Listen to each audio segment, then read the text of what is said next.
Il est 22 heures et nous sommes le lundi 5 mai 2025. Mesdames et messieurs, bonsoir et bienvenue sur Télé Djibouti pour suivre cette édition. Voici les titres qui vous seront développés ce soir.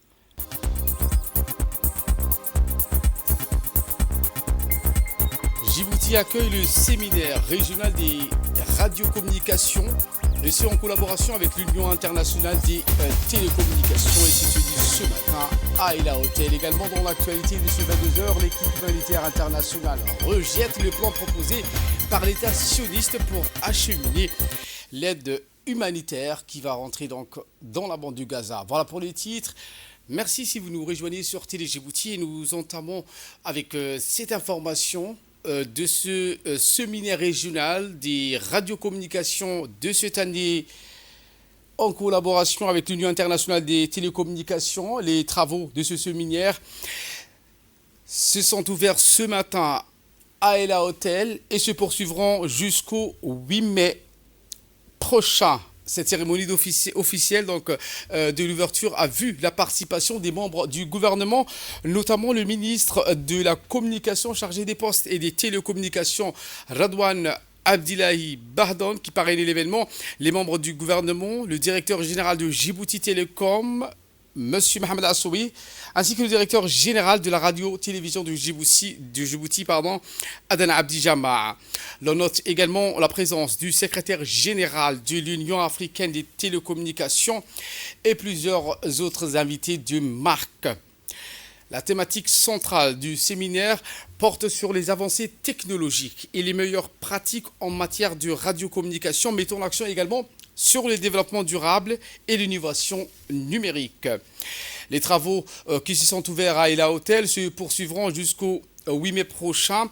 Les participants ont eu l'occasion d'échanger et de partager au cours de ce séminaire les expériences et de discuter également des défis et des opportunités liées à la transformation numérique sur le continent pendant ces 4 jours du séminaire qui s'est ouvert donc ce matin et qui va poursuivre ses travaux à Ela Hotel jusqu'au 8 mai prochain.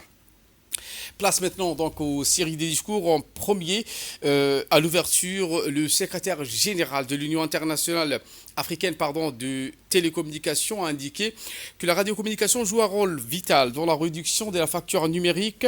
Elle permet, a-t-il martelé, non seulement de connecter les communautés éloignées et rurales, mais aussi de stimuler le commerce, l'éducation et la fourniture des services essentiels.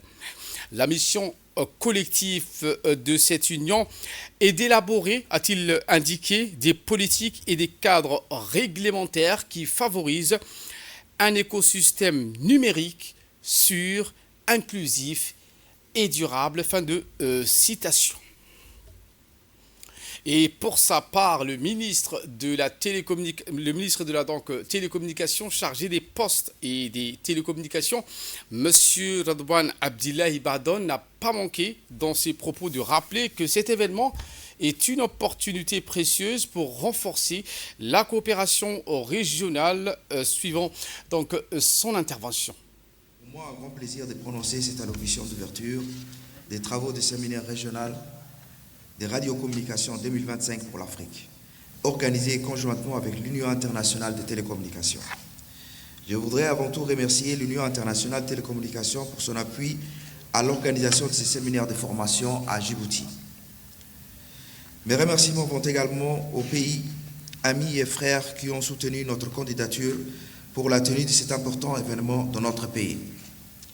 Votre présence, distingués participants, est un témoignage éloquent de notre engagement collectif envers un impératif commun, investir dans le développement de nos ressources humaines, car dans un secteur aussi dynamique et crucial que la radiocommunication, la compétence est la clé de l'innovation, de l'efficacité et, en fin de compte, du progrès de nos nations.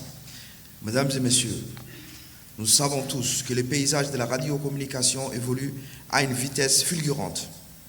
Les technologies émergentes, les usages se transforment et les défis se complexifient. Face à cette réalité, une approche par compétence n'est pas un luxe, mais une nécessité. Elle nous permet de construire des infrastructures robustes, de déployer des services de qualité et de garantir une gestion optimale de nos ressources. Cet atelier est donc une opportunité unique de renforcer nos savoir-faire, d'échanger les meilleures pratiques et de cultiver une expertise africaine de pointe dans le domaine de la radiocommunication. Mesdames et messieurs, ce séminaire revêt une importance particulière dans la perspective de la prochaine conférence mondiale de la radiocommunication. C'est une tribune essentielle où les décisions qui façonneront l'avenir du spectre radioélectrique mondial seront prises.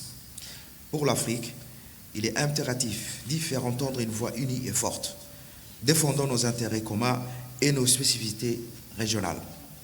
Ce séminaire vous outillera, vous qui aurez la responsabilité de représenter vos nations, pour confronter les positions africaines à celles des autres régions, avec assurance et expertise.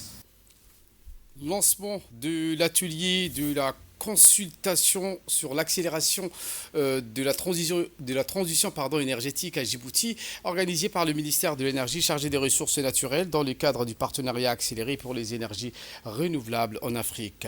Un atelier qui a rassemblé de nombreuses personnalités, dont le ministre de l'Énergie chargé des ressources naturelles, M. Younis Ali Guedi, des ambassadeurs notamment, l'ambassadrice d'Allemagne, du Japon, le coordinateur résident du système des Nations Unies à Djibouti, et l'ambassade de Danemark en Éthiopie, au cadre également de l'Agence internationale pour les énergies renouvelables. Cette première journée de l'atelier s'est déroulée en plénière autour de 3 présentations suivies par la discussion. La première a porté en effet sur ce projet de l'accélération des énergies renouvelables en Afrique, de son acronyme en français APRA.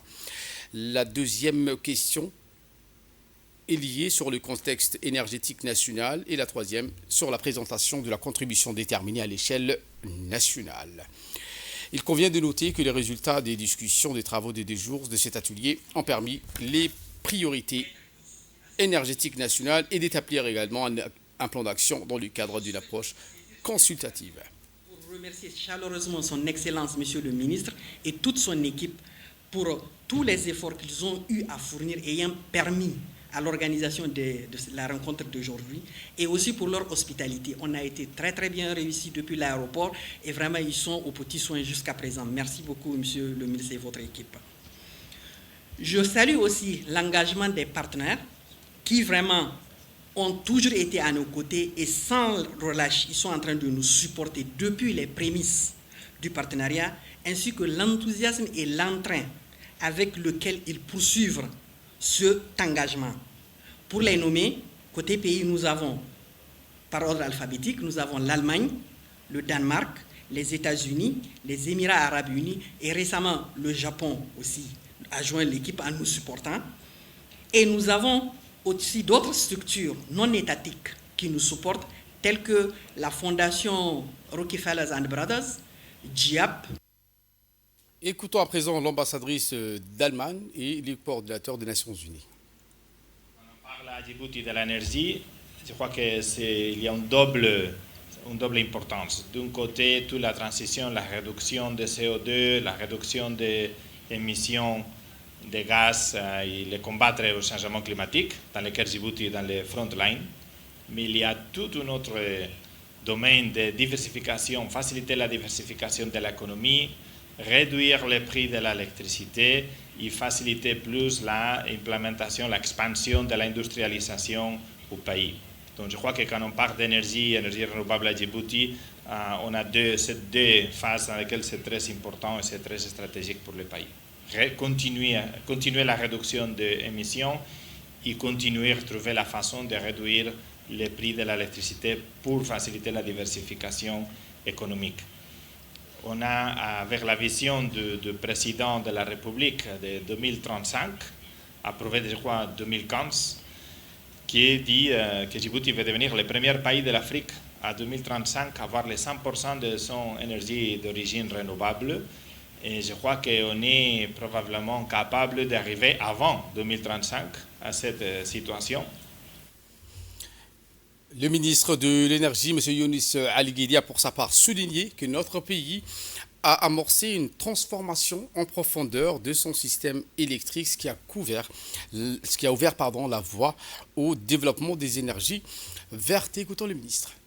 Mesdames et messieurs, nous sommes rassemblés aujourd'hui dans le cadre de cet atelier consacré à la consultation nationale sur l'accélération de la transition énergétique de Djibouti, organisé en collaboration avec l'Agence internationale pour les énergies renouvelables, l'IRENA, et les partenariats accélérés pour les énergies renouvelables en Afrique, l'APRA. Qu'il me soit tout d'abord permis de souhaiter à Mme Safiatou Alzouma, la conseillère spéciale de la transition énergétique et industrialisation verte en Afrique, à son équipe et aux délégations venues des pays amis, la bienvenue et un agréable séjour à Djibouti, havre de paix, pôle de stabilité et terre d'opportunités, de rencontres et d'échanges.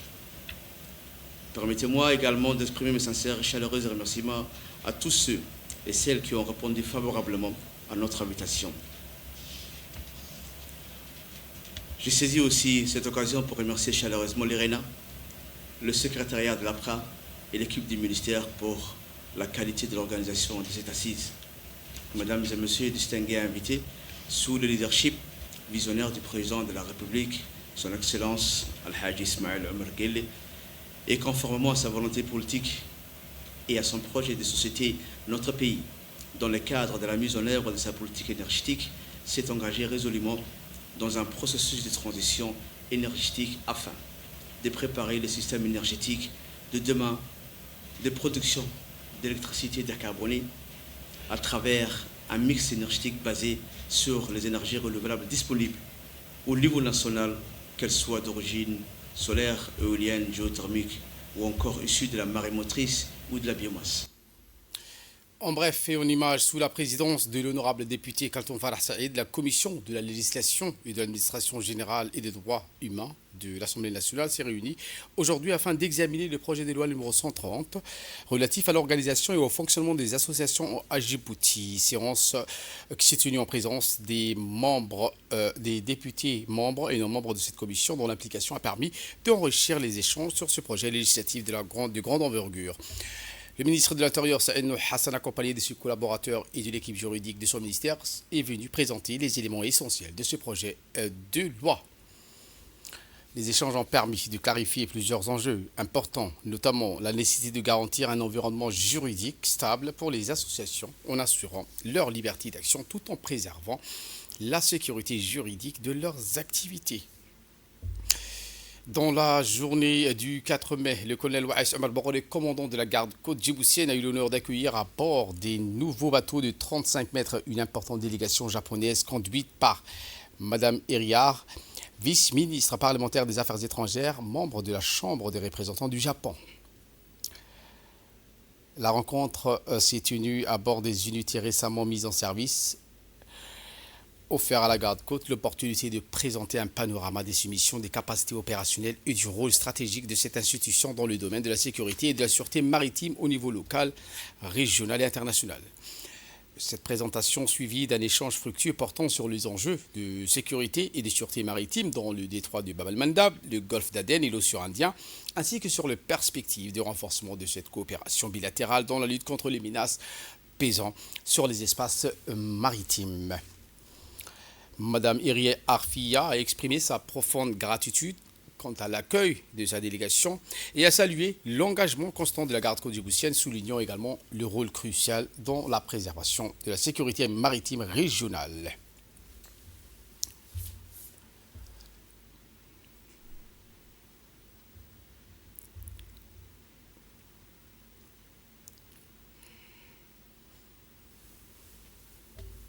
Pour faire face à l'urgence climatique, avec les phénomènes du réchauffement climatique à Djibouti, notre pays s'est doté et a pris des mesures drastiques pour atténuer l'accélération de cette urgence climatique. C'est le grand format de ce 22h.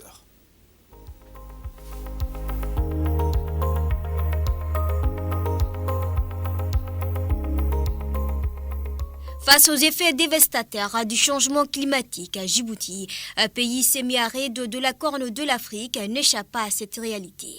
Depuis plusieurs années, le pays place la résilience climatique au cœur de sa stratégie de développement durable. La 10e conférence internationale sur le changement climatique, organisée sous le patronage du président de la République, Ismaël Omar Guelleh, a permis de renforcer cet engagement. L'Observatoire régional de recherche pour l'environnement et les climats s'impose aujourd'hui comme une réponse scientifiques et régionales aux défis environnementaux. En octobre 2022 a été créé l'Observatoire régional de recherche sur l'environnement et le climat sous la tutelle du ministère de l'Enseignement supérieur et de la Recherche, afin de pouvoir trouver des solutions concrètes d'adaptation climatique.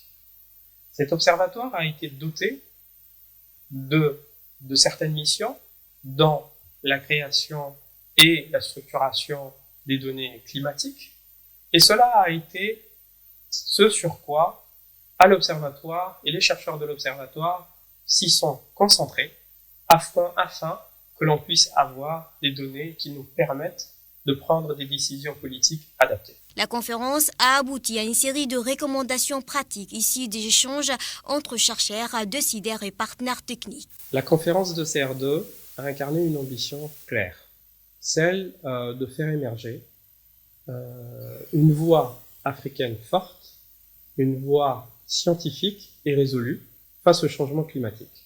Sans oublier un soutien politique fort qui a été retranscrit par le président de la République, son Excellence Ismaël Omar Guelleh, qui a montré l'importance de cette conférence qui n'était pas qu'une conférence scientifique. Les principales recommandations s'articulent autour de 5 points majeurs. Dans un premier temps, il a fallu se concerter, se convaincre, discuter de l'importance de mutualiser nos données climatiques à travers une plateforme. Et en ce sens, l'OREC a été l'un des initiateurs en bientôt, Inch'Allah, mettant en ligne sa plateforme climatique qui sera aussi une plateforme de recensement de la biodiversité et des écosystèmes. La deuxième recommandation a été de concrétiser un changement de paradigme qui se structure autour des plans nationaux d'adaptation. Le troisième point est sous l'angle de la réflexion et la conception d'infrastructures climato-résilientes. Un accès à l'eau, une ventilation adaptée et des énergies propres. Pour cela, il faut créer des pôles régionaux d'innovation climatique pilotés par les institutions locales tout en favorisant les savoirs endogènes. Il faut booster les capacités des jeunes chercheurs. Il faut les booster en créant des espaces d'innovation, en créant des espaces de conception et en créant des espaces de réflexion. Cela permettra de faire cette transition. Pour finir, il faut créer un fonds de résilience climatique qui sera bien sûr et probablement alimenté par des ressources publiques, mais aussi des ressources privées. Cela permettra de conduire une diplomatie africaine sur le climat, ambitieuse, et qui permettra une représentation de notre continent dans des grandes instances internationales. Au-delà des discussions, cette conférence a initié une feuille de route régionale en faveur de la résilience climatique, coordonnée par Djibouti à travers l'OREC. Cette feuille de route vise à unir les efforts régionaux pour une action concertée face aux défis climatiques. Toutes ces recommandations doivent se traduire par des actions concrètes. Et ces actions concrètes vont être dans un premier temps, et c'est la discussion qu'on l'on a eue avec les collègues et avec les différentes parties prenantes, la constitution de groupes thématiques. Ces groupes thématiques-là vont chacune être chargés de traduire les recommandations en feuilles de route. Ce seront des feuilles de route opérationnelles. C'est-à-dire qu'à partir de 2026, nous devrons avoir pour chaque thématique, de manière interdisciplinaire et pluridisciplinaire, discuter comment nous allons mettre en place ces recommandations. Mais encore une fois, cela nécessite un cadre. Donc il faut que les parties prenantes et les institutions qu'elles représentaient, certaines se sont engagées durant cette conférence, puissent faire partie du consortium que la République de Djibouti veut créer. Cette consortium africaine, cette consortium d'institutions scientifiques va permettre à ce qu'il y ait un plan concret et aligné sur notre vision 2035, bien sûr, mais aussi sur la vision 2063 de l'Union africaine. Dans les années à venir, Djibouti mettra en œuvre ces recommandations à travers des actions ciblées telles que des infrastructures résilientes et des systèmes d'alerte précoce. Le pays, avec le soutien de partenaires internationaux, aspire à devenir un modèle de résilience pour la région. L'OREC a ouvert un schéma ambitieux, faire de l'Afrique un continent d'innovation climatique, de gouvernance inclusive et de résilience communautaire. Nous devons passer des diagnostics aux solutions concrètes, climat, innovation et adaptation, devenir acteurs de la transition en Afrique. Nous allons à Galilée pour parler des départs volontaires massifs d'immigrés en situation irrégulière à l'expiration du délai gouvernemental. Eh bien, depuis la décision du gouvernement, il y a un mois, d'exhorter les immigrés en situation irrégulière à quitter volontairement le territoire national dans un délai de 30 jours. Une dynamique irréversible s'est enclenchée, la date butoir étant le 3 mai, fixée par le ministre de l'Intérieur, marquant un tournant dans la mise en œuvre de cette politique migratoire. Sur le terrain, à la frontière du Galilée, les autorités sont mobilisées depuis plusieurs jours pour accompagner ce flux constant des départs volontaires. Dans les calmes, la dignité, des centaines de personnes franchissent quotidiennement la frontière encadrée par les éléments de la police frontalière déployés en nombre. Le gouvernement a mis en place des dispositifs d'assistance logistique et administrative pour accompagner chaque individu dans son départ. L'objectif affiché, garantir un retour sécurisé et volontaire sans recours à la force. À Galilée, la coordination entre les différents services police, immigration, douane, l'armée permet une gestion fluide des départs. La majorité de ces migrants concernés ont exprimé leur volonté de se conformer à la décision gouvernementale. Et pour le préfet de la région, M. Abdelmalik Mohamed Banouita, ces scènes traduisent la réussite d'une politique réfléchie, rigoureusement encadrée et exécutée avec professionnalisme. Le processus de retour se fait dans le plein respect des droits fondamentaux des personnes concernées, a indiqué le préfet de la région d'Ali Sabieh, M. Abdelmalik Mohamed Banouita. M. Banouita a indiqué que le gouvernement, à son côté, affirme donc reste vigilant quant au respect de la dignité humaine dans le cadre de ces opérations présentées comme un exemple de fermeté équilibrée et d'humanisme dans la gestion des migrations. En nouvelle du monde, cette fois, je vous le disais en titre, une équipe humanitaire internationale dénonce le plan israélien d'aide à Gaza, contradiction avec les principes humanitaires. Cette équipe internationale de coordination humanitaire opérant dans le territoire palestinien occupé rejette le plan sioniste visant à acheminer l'aide humanitaire aux Palestiniens dans la bande de Gaza, le qualifiant de contraire aux principes humanitaires. Voilà pour l'essentiel de ce 22h. Merci à vous de nous avoir suivis et très bonne suite des programmes sur Télé Djibouti.